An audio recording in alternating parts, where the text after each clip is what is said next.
When I'm talking to people about their healthcare marketing, and in particular using video as part of their healthcare marketing, there's usually one question which crops up more than anything else. And that question is, what equipment do you use? Now that is completely the wrong question. And later in this video, I'm actually going to explain to you why that is and invite you to consider a much better question. But I'm going to answer that tech question for you now, so come with me. So back in 2015, I did my first video. It was after going to a Google event in Birmingham, and at the Google event, they basically turned around and said, you need to be doing video, it's the future of marketing, blah, blah, blah. So I did. And I bought myself a selfie stick. I took that selfie stick out and attached my phone to it, and I was out for a bike ride with my youngest at the time, and I did a video to camera saying about how I was going to do video. And it was crap, it was utter crap, but it got me on that route of doing video. Now, if we jump forward 5 years, I've done a lot of video, and I mean a lot of video. And I've learned a huge amount throughout that process, particularly around equipment. I've played with a lot of techniques, I've played with a lot of kit, and I've really had the opportunity to exercise my inner geek and my inner nerd. And although I started with the smartphone, I've used a range of equipment over the years, cameras, different types of cameras, lighting, sound, backdrops, so much stuff. And what I want to do for you now is actually show you the process that I've gone through using a no expenses spared diagram. So back in 2015, I was using an iPhone for doing my videos. Small, compact, did everything it needed to do. I could edit on there, I could upload to social media from there, I could do everything I needed to do in one package. Screen was a bit small, but it wasn't a great issue. Sound quality could have been better, but really the right environment, or with some external microphones, it worked very well.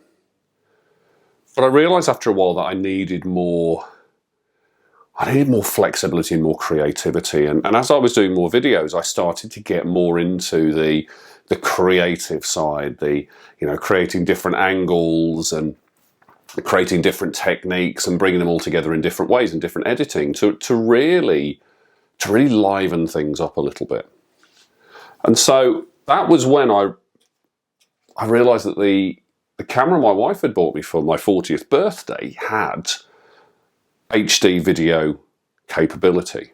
And so I started to use my digital SLR. This gave me the opportunity to add lenses, to add different effects to it, so I could go for different depth of field, I could have wide angle, I could have zoomed in lenses, I could have macro lenses, and I could do all of this as part of video. It gave me such kind of freedom and creativity. It was also at this point that I started to introduce more tripods in, so things which would actually hold it in place, things like a gorilla pod. I also included things like microphones for sound quality, things which would just up my level of quality on filmmaking, things which would make it just a much nicer experience to somebody watching. But for any of you who've got a digital SLR or a big bulky camera and you've carried it around with you for a while, you realize that it's quite a lot of work just for doing ad hoc videos. And so the geek in me went and looked for another solution.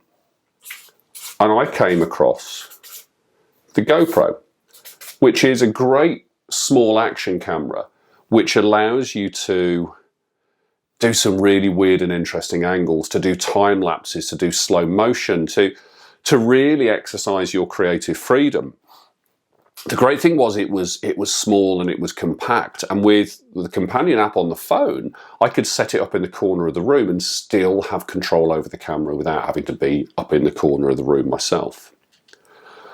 But what you realise with the benefits which come from a digital SLR, from a GoPro, that freedom, that creativity, that option, those set of options, that you also then have to be considering, what computer you have, whether you have an iPad, whether you have some other tablet, because you have to take the raw footage off of these two and put them into a different place in order to edit them. So it adds an extra step into your process, which if you've got time, if you haven't got too many videos, isn't a great problem. But for a lot of people, that might be something which is just a little bit too much. But I found the creative freedom that I got with this to be interesting and exciting. And any of these extra bits, you can go mad on tripods and microphones and computers and tablets in order to do it. So this adds extra stuff on as well. What I found is that with all of that in mind, that I actually came back and started using the current iPhone even more. Because the difference between 2015 iPhone or even 2015 smartphone and a 2020 is quite big. The current iPhone is an amazing piece of kit. It does some amazing stuff, slow motion, time lapses, wide angle. There's so many things which you can do with it. The sound quality is improved. It's got 4K video, high definition video. It's a really nice piece of kit. And when I'd gone round this full circle and come back to using an iPhone, that's when a massive realization hit me. And the realization was this: it's about taking action. It was never about the tech, it was never about the equipment, it was never about the megapixels or the 4K. It was never about the color of the tripod or the name on the camera or the size of the camera bag. It was about taking action. It was about taking those first steps to do a video and put it out to the world, to hold that camera up, to press the button, to talk to it, to press the button to edit it, and to share it. And that leads to quite a lot of vulnerability. Because when your stuff's out there with your face on it, there's a chance that you'll be judged. There's a chance that somebody will challenge what you've put out there. There's a chance that you'll be scared that you're going to say the wrong thing. And those are all real fears. Those are all things which I felt. I've been through this entire process. They're all things which I felt, and they're all things which I still feel sometimes today.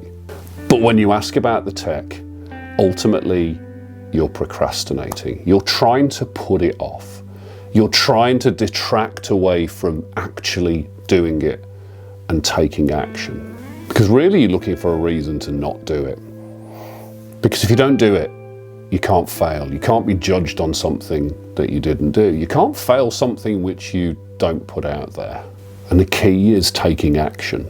So if the question, what equipment are you using, is the wrong question, what is the right question? I think the right question is, how do I actually get my first video completed? What steps do I need to take to get myself onto video in the simplest and the easiest way possible? Because once you answer that question, you can then take action. And if you need some help with that, let me know.